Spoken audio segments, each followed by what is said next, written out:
Hello, welcome back to Footballers and happy 2025.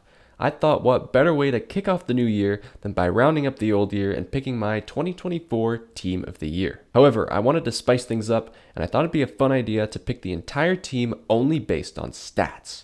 I'm going to be using this website, fbref.com, and as you can see, if I click on a player, it gives me this really nice detailed scouting report with a bunch of different statistics. Basically, what I'm going to be doing is for each position, I'll pick a few stats that I think matter the most. Then I'll be looking at the candidates over here and picking the best players only based on these stats. That's right, we're not going to be taking into account things like trophies or the eye test.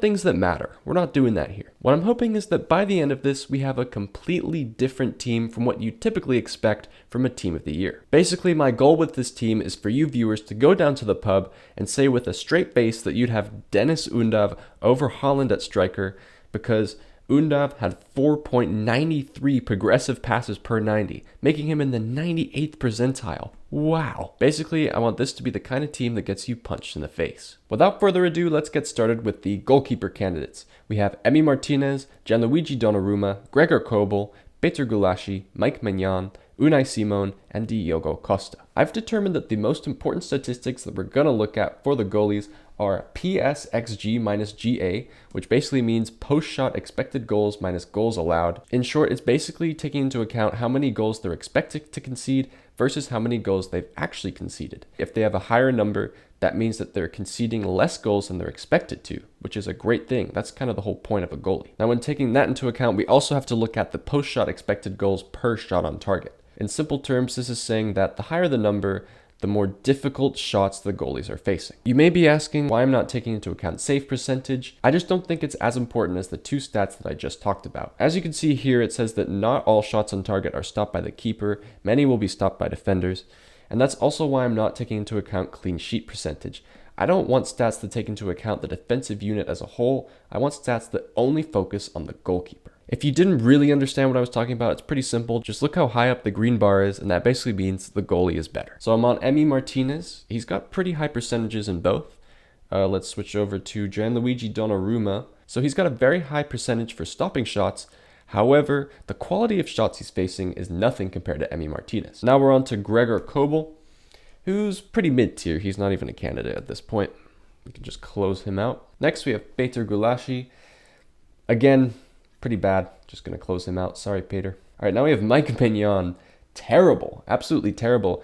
He'd be many people's picks for the goalie because based on the eye test, based on his performances for AC Milan, he'd say he's really good. However, if you look at these stats, they're in the red. Now we have Diogo Costa, whose numbers are pretty solid, but not as good as Martinez or Donnarumma. Finally, we have Unai Simon, who, like Donnarumma, is good at stopping shots, but the quality of shots he's facing is just not that good. All right, after reviewing all the goalies, it's come down to a pretty clear 1v1 debate here between Emi Martinez and Gianluigi Donnarumma. Donnarumma definitely is better when it comes to stopping shots. However, he's faced much easier shots than Martinez. And since Martinez is still in a very high percentile for shot stopping, I think he is the clear and obvious candidate for the goalkeeper of the year. A little bit disappointing since I'd say that most people on planet Earth would agree that Martinez was the best goalie in the world last year. All right, now we're on to the defenders, and our first position is going to be left back. Unfortunately, while putting the site together, EA hasn't actually arranged the defenders in order of position, but our left backs are Gvardiol, Grimaldo, Michelstadt, Hernandez, Di Marco, and Miguel Gutierrez.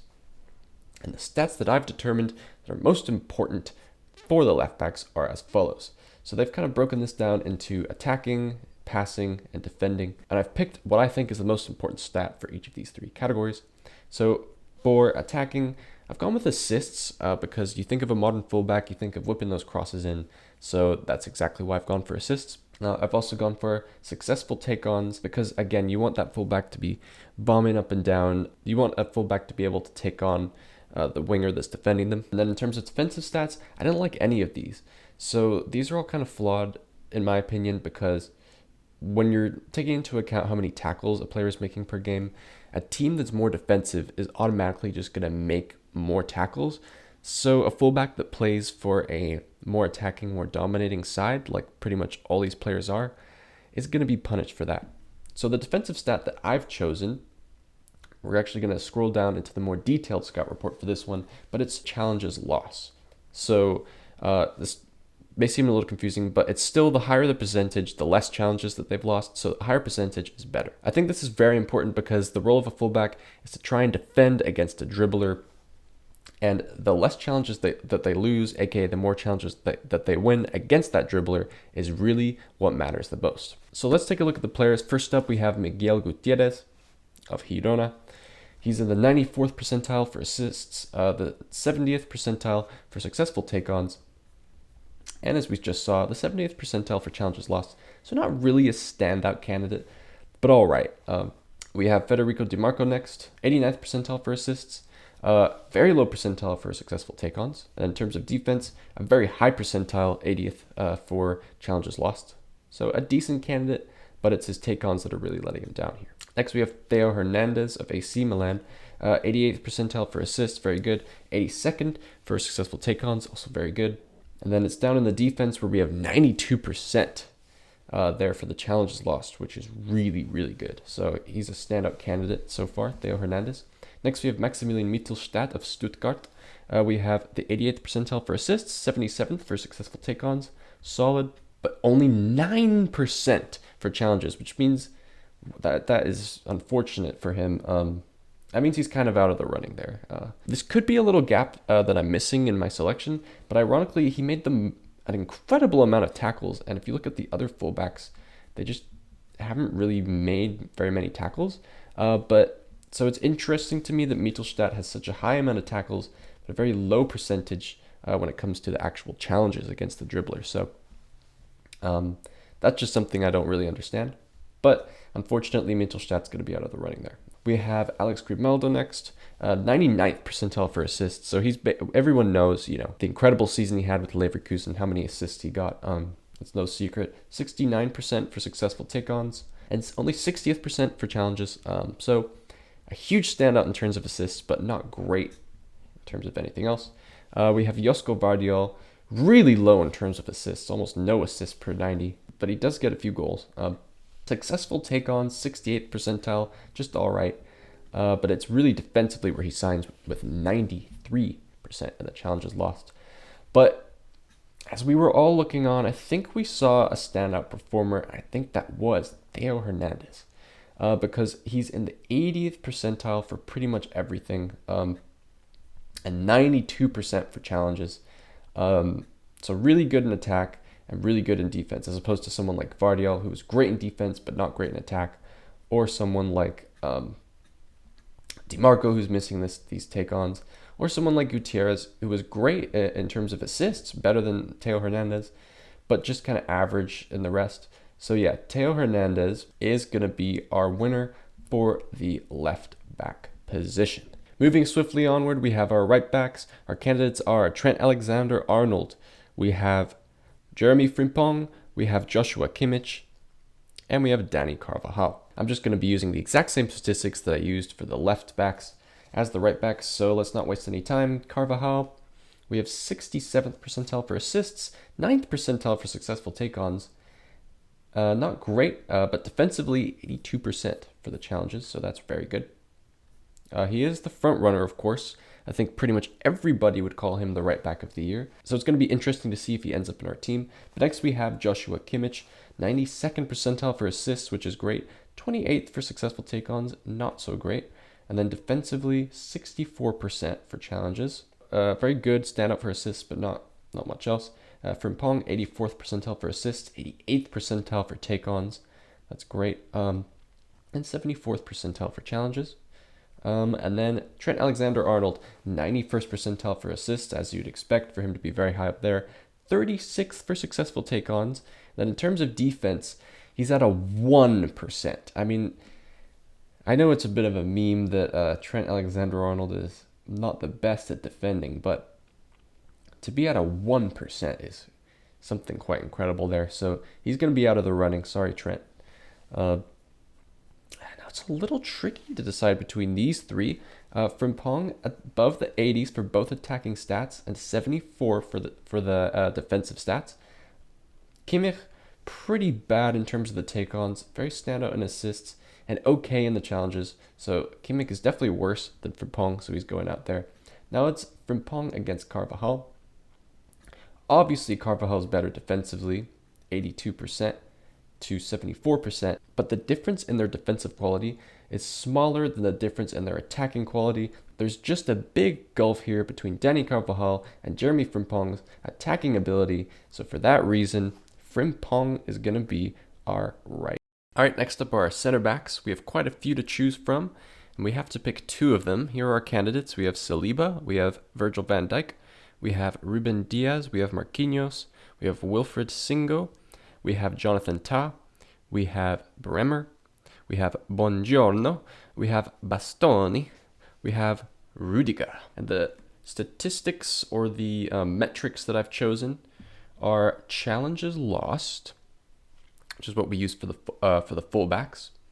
We have errors, because obviously you don't want your center backs to be error prone. We're not really going to be looking at possession or passing. I know it's kind of a big part of the modern game, but since it's defense, I want to stick to strictly defensive stats. We also have ball recoveries, pretty self-explanatory. How many times are they, picking up loose balls? We also have the percentage of aerial duels won. I think those are four pretty key stats. Again, I didn't want to focus on tackles and interceptions. That's kind of the instinct when it comes to center backs, like, oh, who makes the most tackles? But you'll hear, people like Van Dijk talk about how if they've had to make a tackle, they failed. Or Nesta, I think, has said that as well. So I just don't like to really take that into account. But that being said, let's run through it. First, we have Rudiger, as we just saw. Very good in terms of not losing challenges and in terms of not committing errors. Okay in terms of the ball recoveries and aerial duels. Next, we have Bastoni.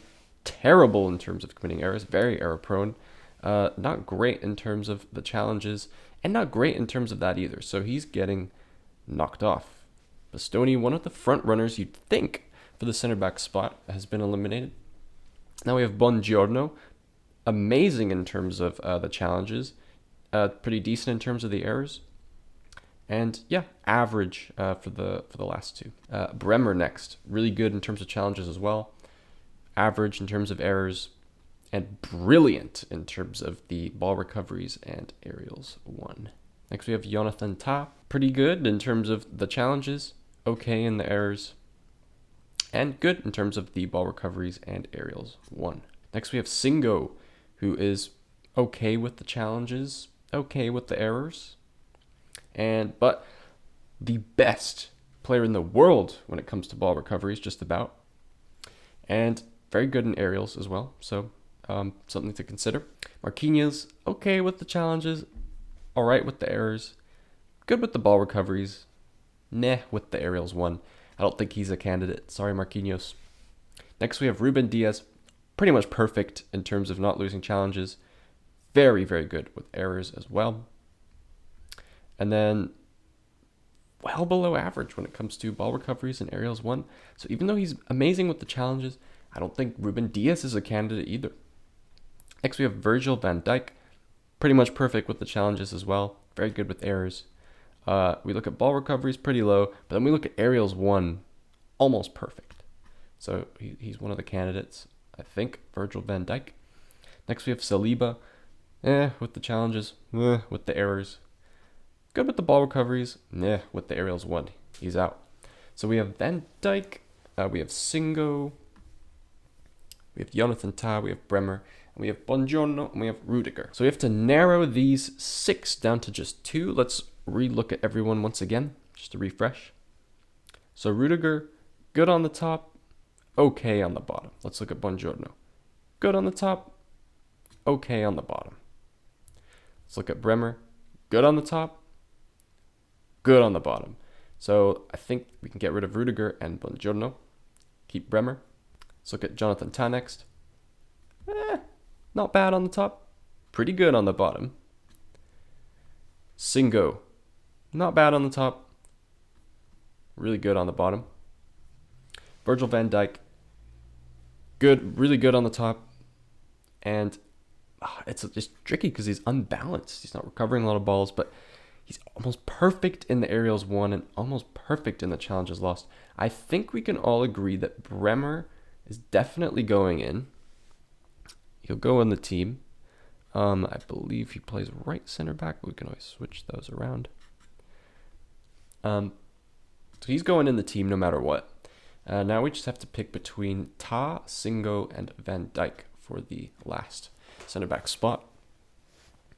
So Van Dijk obviously is pretty much perfect for challenges lost, pretty much perfect for aerials. The errors, I think everybody, let's see here. Everybody is like okay for errors. Van Dijk is better, but I'm not even going to take errors into consideration here. Okay, so challenges, ball recoveries, and aerials won. Van Dijk is the clear leader in terms of... Sorry if this is a little confusing. Van Dijk is the clear leader in terms of challenges. See, he has 96. Singo's here with 72. Taz here with 81. Then let's go down to the ball recoveries. So that's a point for Van Dijk pretty much. Ball recoveries, 71 for Ta.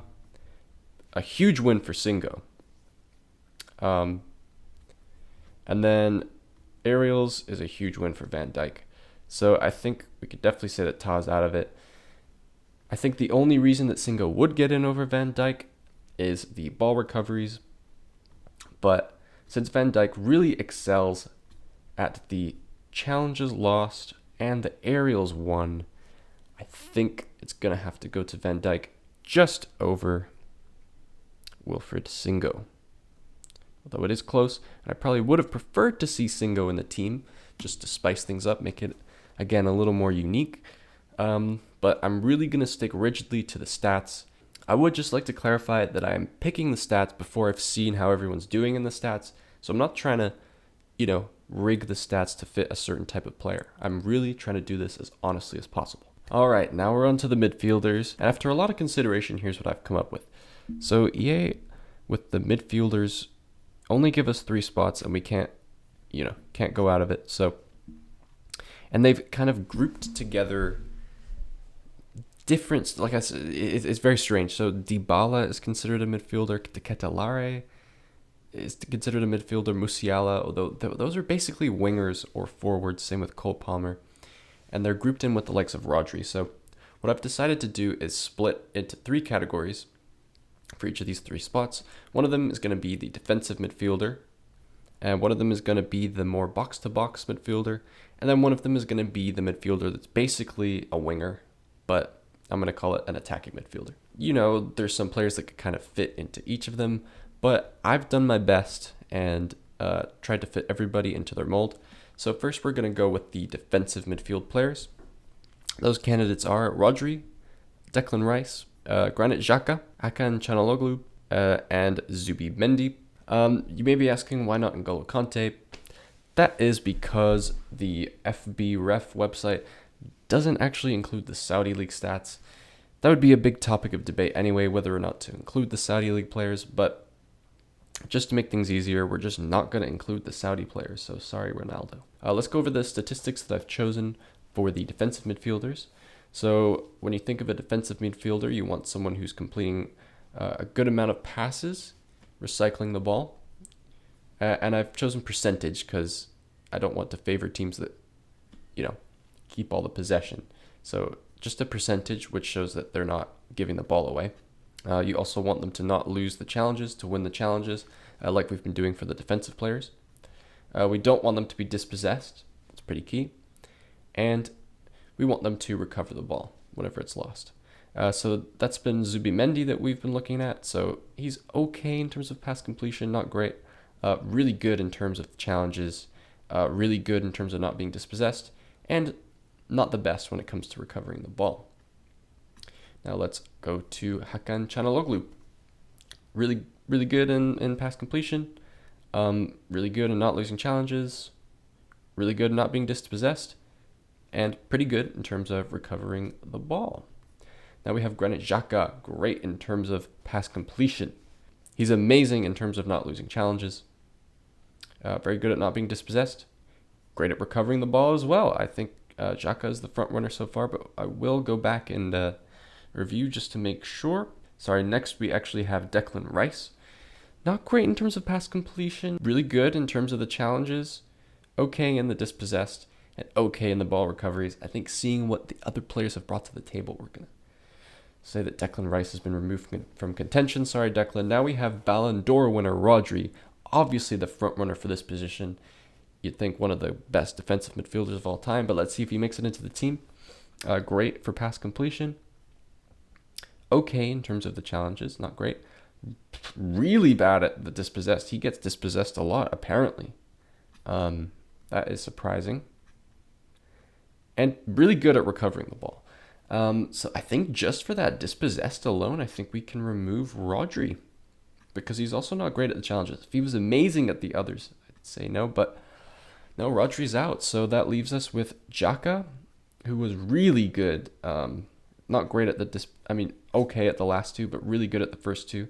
Çalhanoğlu as well. He was good for the passing, pretty good for the challenges, really good at dispossessed. Okay, so those are the two front runners now. Zubimendi, okay for the completion, really good for the challenges lost, really good for dispossessed. Not great with the ball recoveries there, though. Man, so this is a tricky one. So now we just got to go through what we want to value the most. I don't think I'm going to value pass completion that much.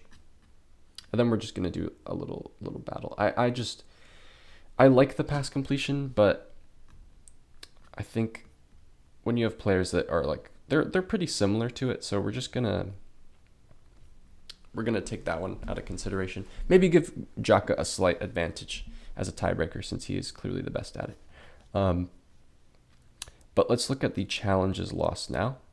So Xhaka with the 85 percentile, Çalhanoğlu 79, and Zubimendi 89. So Zubimendi winning that one.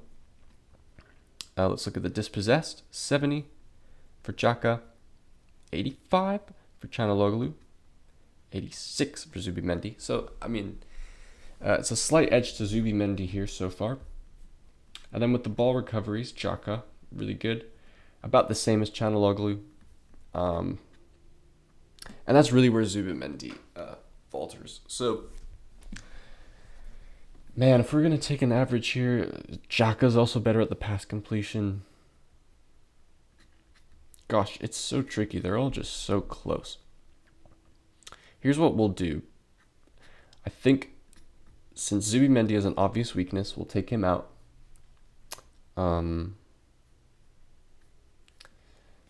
And now it's just up to these two. And I think that's Xhaka. I think Xhaka should take the win. He is a little bit worse at being dispossessed. Actually, let's see. Okay, so their ball recoveries are pretty much the same. I think we can take that out of consideration. Let's go back up to the passing. So Xhaka 96 versus Çalhanoğlu's 85. But when you look at the actual percentage, it's not that big of a difference, really. It's 91 compared to 89, so I think that's fine to be out of contention. So challenges lost versus and dispossessed are really what we're going to be looking at. Çalhanoğlu has a big advantage when it comes to the dispossessed stat, as you can see right here. And then Xhaka with the challenges, not as big of an advantage. So I think we give it to Hakan Çalhanoğlu. After a lot of debating, some of that might have seemed a little confusing. But really, I was just trying to determine, based on those stats, who is the best player, and it was really close. So I just had to get down to the nitty-gritty, figure out which statistics were the most important, and figure out the discrepancy between the two there. All right, after the defensive midfielders, now we have the midfielders that I've placed as more of like a box-to-box kind of role. Not necessarily box-to-box, but more of an attacking midfielder, but not like an out-and-out attacking midfielder / winger like so many of these are. So we have Martin Odegaard, we have Vitinha, we have Kamara, Federico Valverde, we have Pedri, and finally we have Alex Baena. It's a category that's kind of up for debate. There's some people that you could argue could be in the attacking midfielders category. There's some attacking midfielders that you could argue could be in the box-to-box category. But I just tried my best. And that means that we're going to be left with a lot of attacking midfielders for this third slot. But I think it's just only fair that since this is the midfield slot, we don't fill it with attacking players. Often these Team of the Years tend to be dominated by attacking players, but I think it's only fair that we have 2 slots for the more traditional midfielders and 1 slot for the more attacking, incisive midfielder, especially since we've already got 2 slots for wingers over here. I do wish that the Team of the Year could let me put the wingers in here, or like, someone like Wirtz. Wish it would let me put him here, but it doesn't, so just gonna do my best with what I've got. Let's get into the statistics. So what I've determined to be most useful for the more attacking, more box-to-box like players are progressive passes, because obviously you want them advancing the ball. Challenges lost, again, since it's more box-to-box, we still want them to be good at challenges, and successful take-on percentages, so we want them to be dribbling forward, being able to take on the defenders. This is Alex Baena that you're seeing. His statistics are pretty bang average all across the board. I'm not going to eliminate him yet because I haven't seen the others, but I'm assuming he'll be eliminated. Pedri, amazing with the progressive passes, terrible with the challenges, and okay with the successful take-on. So that's kind of balanced out with Baena there. Valverde, solid with the passes, very good with the challenges, as you'd expect. Okay with the take-on percentages. No one player is really wowing yet. Kamara, terrible with the passes. Pretty lackluster with the challenges. Pretty terrible with the take-on. He's out. Sorry, Kamara. All right, Vitinha, very good with the progressive passes. Okay with the challenges. Really good with the take-ons. So I think he's the front runner so far, Vitinha. Then we have Martin Odegaard, incredible with the progressive passes. Okay with the challenges, okay with the take-on percentages. So I think we can eliminate Baena. I think we can probably eliminate Pedri just because of how poor he is in the challenge department. Valverde, unfortunately, I think we'll have to eliminate him as well because Vitinha, I really think he's the front runner, although he is worse in terms of the challenges. He's just so much better at the other two that I think we can call him the winner over Martin Odegaard because of their difference in the take-ons. Vitinha is just so much better at the take-ons. So that's going to be Vitinha going in the box-to-box category. That's a pretty big upset. I don't think most people would pick Vitinha and Çalhanoğlu for 2 out of their midfield 3. Let's see. So, the statistical, whatever you want to call it, hipster 11 is proving to be pretty different so far. All right, now we have the attacking midfielder category, and this is without a doubt the most stacked category so far, and probably in the entire video. I wish we could move some of these people up to wingers, because they pretty much are, but it is what it is. I got to deal with the system that EA has created. So we have Cole Palmer, we have Bruno Fernandes, we have Edin Shagrova, we have Florian Wirtz, we have Jamal Musiala, we have Julian Brandt, we have Xavi Simons, we have Charles de Ketelaere, we have Paulo Dybala, we have Ricardo Ossolini, we have Jude Bellingham, we have Nico Williams, and finally we have Angel Di Maria. So that's a lot to get through, a lot of stars, a lot of big players that will be missing out on the team. Let's see who our candidate is. First of all, for the statistics, I've chosen goals, assists, because you want your attacking midfielder chipping in with goals and assists. I've got key passes, and I've got successful take-ons, because you want them to be taking players on. For goal, I don't think I'll value goals as highly if it comes down to a tiebreaker, but I still think they're important. So Di Maria, good with goals and assists, very good with key passes. His take-ons let him down, though. But let's see how the other players compare. Nico Williams, not good on the goals, great with the assists, okay with the key passes, and pretty bad with the take-ons. I don't think that'll be enough to challenge the others. Bellingham, decent with goals and assists, okay with key passes, Really good with the take-ons. Okay, I think we can keep him on.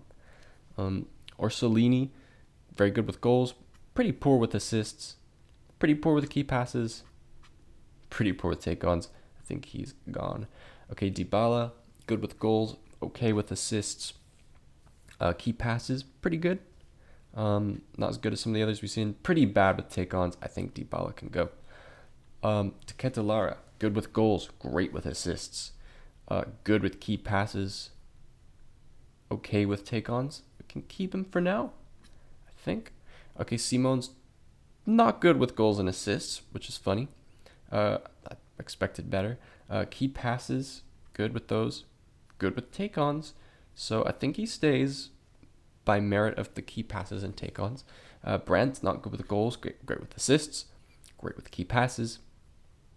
Pretty good with take-ons. I think he can probably stay as well.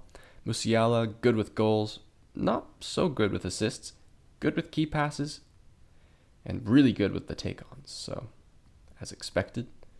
Wirtz, great with goals. Really good with assists. Great with key passes. Very good with take-ons as well. I think Wirtz, is he the best we've seen so far? He might be. Zegrova, not great with the goals and assists. Not good with the key passes. Not good enough with the take-ons. Zegrova goes. Bruno Fernandes, goals and assists. Not great. Key passes, really good, perhaps the best. And take-ons, probably not good enough. Although he's great at key passes, I don't think he's good enough. Cole Palmer, the best for goals, of course, and assists. Really good numbers there. Great with the key passes, and really good with the take-ons too. I think from what we've seen, it's pretty much between Wirtz and Palmer. Let's go back and look at Musiala though. Let's just compare Musiala and Wirtz real quick. So, Wirtz wins with the goals and assists for sure. Musiala with 82 key passes and 92 take-ons. Wirtz with 93 key passes, but only 73 take-ons. So Wirtz not the best with the take-ons, but in terms of goals and assists and everything else, he beats Musiala. Brandt, I think his goals have let him down there. Simon, same with the goals and assists. Lara, let's see. What were his take-ons were pretty bad, so I think he doesn't compare to Wirtz and Palmer. Bellingham, his goals and assists were solid. His key passes aren't good enough to keep up with Wirtz and Palmer. It's very tough competition from these two. Di Maria, great goals and assists. Again, really good key passes. His take-ons, they let him down. So it's going to be Wirtz versus Cole Palmer. The goals and assists, that does go the way of Palmer. Pretty close, but he definitely takes it. Key passes, 93 for Wirtz, 93 for Palmer, so that's a dead tie. Take-ons, Palmer 79, Wirtz 73. So Cole Palmer, I don't think that's a huge surprise. I think so many people would have him in their team of the years. Really, really impressive, great player. So makes sense to have him in there. But yeah, the team is coming along well. Now we just have to look at the attackers. We've got 3 slots. I'm going to see how I'm going to divide this up, and I'll get back to you. All right, after a fair bit of deliberation, here's what I've decided to do. So we already pretty much put in an attacking midfielder / winger into the team. And in this attacker section, there's a few players who on the website FBref are considered only attacking midfielders / wingers, like the likes of Christian Pulisic. There's also some players like the likes of Vinicius Jr. who are considered both forwards and attacking midfielders / wingers. So what I've done is those players that are considered both, I'm going to move them into the forward category.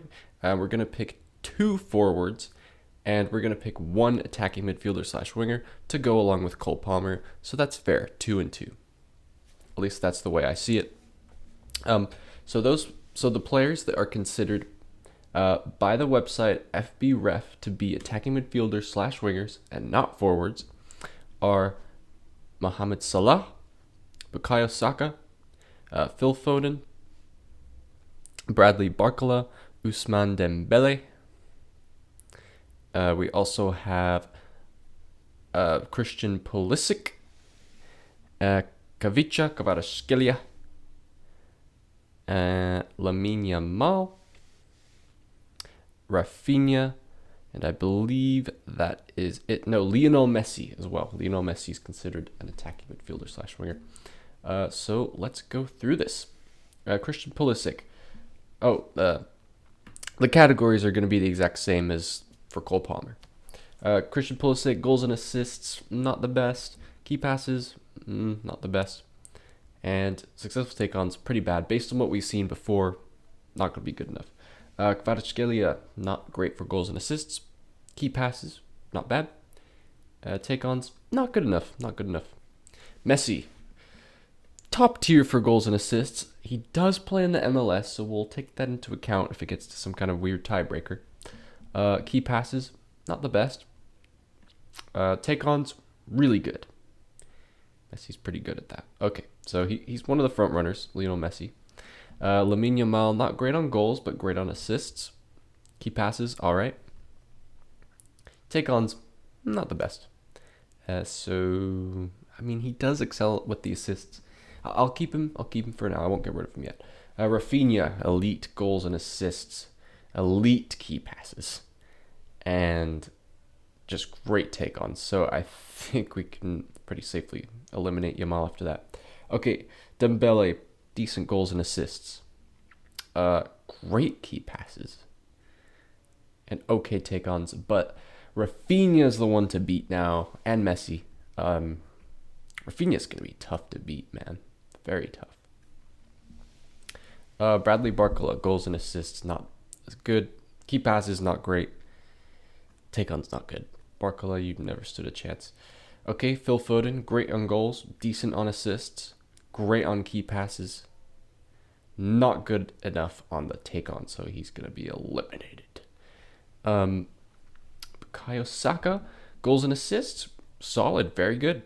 Key passes, very good. Take-on's not good enough. Sorry, Bukayo. You're out. Mohamed Salah, probably the front runner for the right wing position, you'd say. I think most people, when picking their team of the year, are going to pick either Salah or Yamal for this position. Yamal's already out. Let's see how Salah does. Goals and assists, perfect. Key passes, very strong. Take-ons, no. I mean, not as good as Rafinha. It's between Messi and Rafinha, really. So obviously Messi has better goals and assists, but he does play in the MLS, and Rafinha's are so good that it's not really worth debating. So Messi falls short on the key passes. I mean, that 96 versus 63, and then compare that to Messi's 90 for take-ons versus Rafinha's 77. Rafinha's the clear winner. So he goes in as our extra winger. I'm going to put him on the right.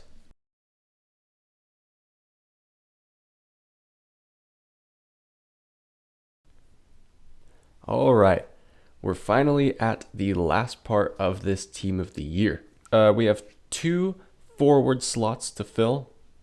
It's technically left wing and right wing, or it's technically left wing and striker, but we're not going to pay too much attention to that. We're just going to pick the 2 best forwards here. And the statistics I've chosen are goals plus assists. You may be asking why not separate them like I did for the wingers. The reason I didn't want to separate them is because the job of a forward is just to get the team goals. It doesn't really matter how, whether it's via assists or goals, it kind of counts as the same thing. So that's why goals plus assists together. That's why I would add them together. So yeah, I'm really focused on the goals.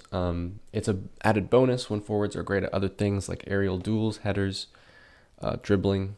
But I didn't really want to discriminate. Again, there's all certain different types of forwards. So I really just focused on who's getting the most goals plus assists. That's the main category.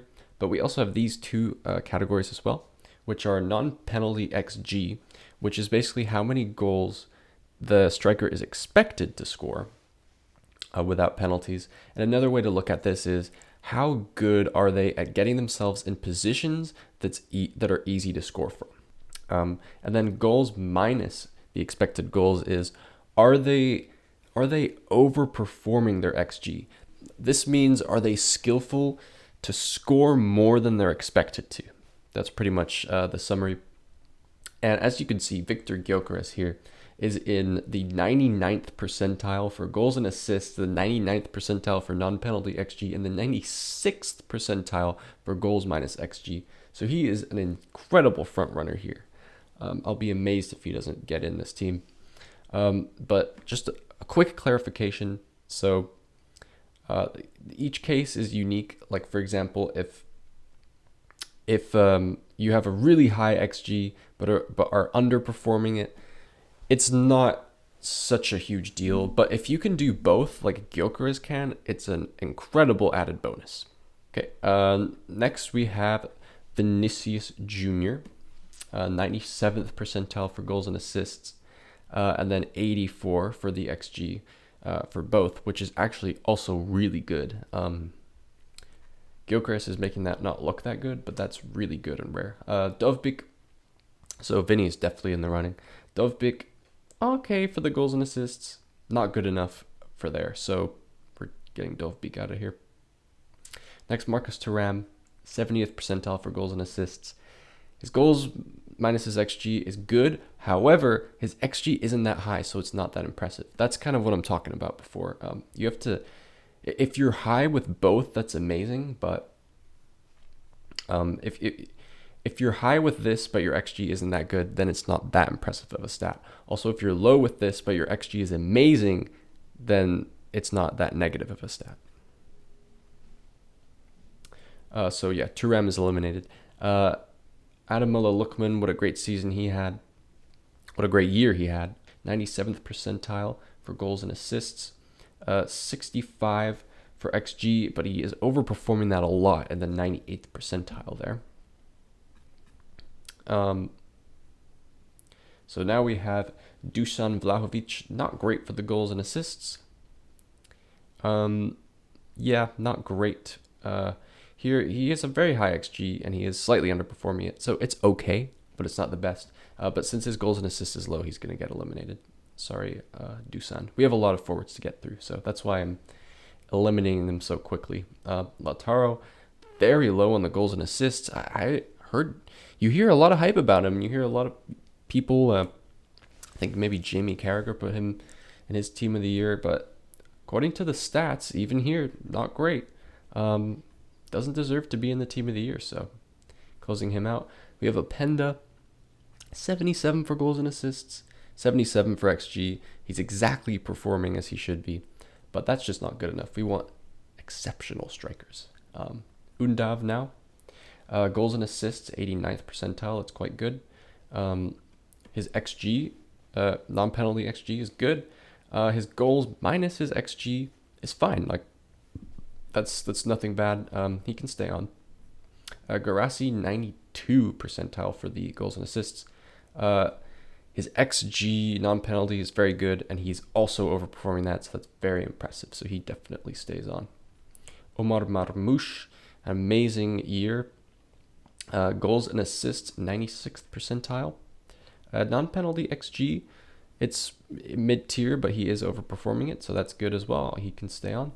Harry Kane, incredible. 99th percentile for goals and assists. I think he's just only below Gyökeres. Shooting, we got 93 for his XG, and he's still overperforming that. So very, very strong candidate there. We have Alexandre Lacazette. Goals and assists. He has 85%. He has a pretty high XG, not bad, and he is overperforming it, so it's solid. Jonathan David, 93rd percent for the goals and assists, which is amazing. A high XG that he's overperforming as well, so very good showing from Jonathan David there. All right, next up we have Heung-min Son, 73rd percentile for goals and assists. A very low XG that he is overperforming, which is very impressive. So this part is actually very impressive. Although the bars are low, it's kind of tricky to read into. But since he has such a low XG, to overperform that is very impressive. but his goals and assists just aren't good enough, so I'm going to eliminate him. Ollie Watkins, great first half of the year. He's kind of been benched by John Duran now. 81st percentile for goals and assists. Solid XG, but he's underperforming it, so I don't think he's a candidate. Erling Haaland, goals and assists, high, not that high. His XG is about the highest in the world, and he's underperforming that, which is understandable. He can stay on, but we have several players to battle out for the top 2 spots. I'm just going to go out and put Victor Gyökeres in there because no one is touching these numbers. 99, 99, 96. No one has come close. It's just going to be a battle of the best of the rest. Yeah, let's put Gyökeres in there at striker. We can move him to left wing if we get another out-and-out striker. Whatever makes the most sense. But yeah, he goes in. Now, one more player is going to join him. Who's it going to be? Will it be Griezmann? His goals and assists just aren't high enough, so I'm going to put him out there. Lewandowski's goals and assists, very high. His XG, very high, and he's overperforming it, so he is a strong contender. Mbappe, pretty high goals and assists, high XG, but he's underperforming it. Not going to be good enough to compete with the big boys. Goals and assists for Vinny Jr., very high. XG, high, overperforming. So he's definitely staying on. Lookman, his XG is not as high, but he's really overperforming it, and he's got really good goals and assists. So Undav, below 90s for goals and assists, and he's not really overperforming his XG by that much, so I think he can go. Guirassy, he's overperforming, a very good XG. He's got good goals and assists as well. We're just going to eliminate one by one, slowly and slowly, make the group smaller and smaller. Marmoush, very good goals and assists, but the XG, it's not really there. He's overperforming it a little, but it's not there. So we're getting rid of Marmoush. Goals and assists for Harry Kane, 99 percentile, 93 XG that he is still overperforming. He's a very strong candidate. Lacazette, 85 for the goals and assists. He's overperforming a good XG, but the 85 percentile for the goals and assists just isn't good enough. Jonathan David, 93, 79 that he's overperforming. Very good. Erling Haaland, 87, and then 99, but he's underperforming it. So I think Haaland's going to go on the merit that the goals and assists just isn't high enough to compete with the likes of Harry Kane. All right, let's go back on our cycle. First, let's just compare all these players based on their goals and assists. Who has the highest? So Lewandowski, 1.02. Vinny, 1.07. Ademola, 1.12. Serhou Guirassy, 0.96. Harry Kane, 1.24. Jonathan David, 0.98. So Harry Kane, clear leader in terms of goals and assists. So he is the favorite. But now let's look at everyone's XG. So Harry Kane, 93, and he's overperforming it by a pretty decent factor. Jonathan David, 73 or 79. He is overperforming it. But his goals and assists just aren't as good as Harry Kane, and he's not overperforming his XG enough to justify him being above Kane. So that's him eliminated. Guirassy, same with the goals and assists, not as high as Kane. Let's see his XG. His XG is not as high as Kane's, and he's overperforming it by about the same amount, so he goes. Ademola Lookman, slightly lower goals and assists than Kane. His XG is significantly lower than Kane's.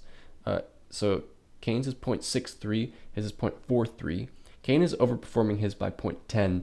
Ademola is overperforming his by 0.28. That is a huge overperformance. I haven't quite figured out how I'm going to weigh those, so Ademola Lookman can stay for now. Vinny Jr. compared to Kane. Less goals and assists, but still very good. His non-penalty XG is a solid 84, which is lower than Kane's, but he is performing it higher than Kane. So I think a pretty good way to determine the XG, determine who's best on the XG, is to add both statistics together. It makes sense to me in my head because basically we're saying, okay, this is high and he's overperforming it by this much, so it should all even out. So 0.63 plus 0.1 is 0.73. Lookman, 0.43 plus 0.28 is 71, so it's less than Kane actually. Vinny Jr., 0.52 plus 0.13 is only 0.65. So I think that puts Vinny out because if we add these together, it's just not as high, and his goals and assists are a bit lower than Lookman's and Kane's. So let's see. And then Lewandowski, 65 plus 11 is 76. That is higher than Kane's 73. So Lewandowski is winning the XG battle, but he's losing the goals and assist battle.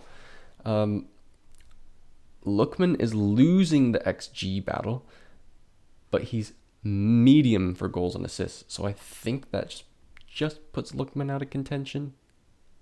And then Kane is first place for goals and assists, but second place for the XG. So I think that puts Kane first. That might seem a little complicated to you guys, but if you are confused, please just leave a comment and I will explain it. All right. That's it. That's the team. Kane playing, off the left, that's fine. They can arrange themselves however they want. But that's the team. We got Emi Martinez, the best goalkeeper by stats in goal. We got Bremer and Van Dijk, the best CBs based on stats. We got Frimpong and Theo Hernandez as our fullbacks. We have a midfield three of Çalhanoğlu, Vitinha, Palmer, and then a front three of Harry Kane, Victor Gyökeres, and Rafinha. If you were to pick a typical team, so I'd say it would look something like this. You'd probably put Haaland up top. You'd probably put Salah at right wing, maybe Yamal, but I'll go with Salah. You'd probably put Vinny Jr. on the left wing. You could definitely argue for Kane and Gyökeres over Haaland, but, either or. In midfield, you'd definitely put Rodri. I think you'd put Cole Palmer as well. And then I think most people would go for, out of all these, I'd say it's probably a toss-up between Bellingham, Valverde, and Wirtz. But I'm going to say most people would probably go for Jude Bellingham due to that popularity factor. For defenders, I think most people would definitely put Van Dijk in there. I also think that you'd go for Grimaldo after the season he's had. You'd probably also go for Jeremy Frimpong. Actually, you wouldn't. You would go for Carvajal at right back because of the Euros and the Ballon d'Or and all that. And then I'd say most people would probably go for Tony Rudiger alongside Virgil van Dijk. And then in goal, I think everyone would pretty much pick Emi Martinez. So this is the typical team, and this is our team. So let's just flip between these two so you can see the differences. Some similarities. You got Martinez, Van Dijk, Palmer. But that's about it. That's where the similarities end. So I think we did a great job. I hope you guys enjoyed this video. If you'd like to see more videos similar to this, let me know. Please leave a like. It really helps out the channel. Leave a comment down below on your thoughts. I know this is a somewhat controversial way to approach things. I'm sure you're going to have a lot to say, but I'm here to hear it. The criticism or the praise, either or is great. Yeah, subscribe to Footballers for more videos like this one, and I'll see you next time.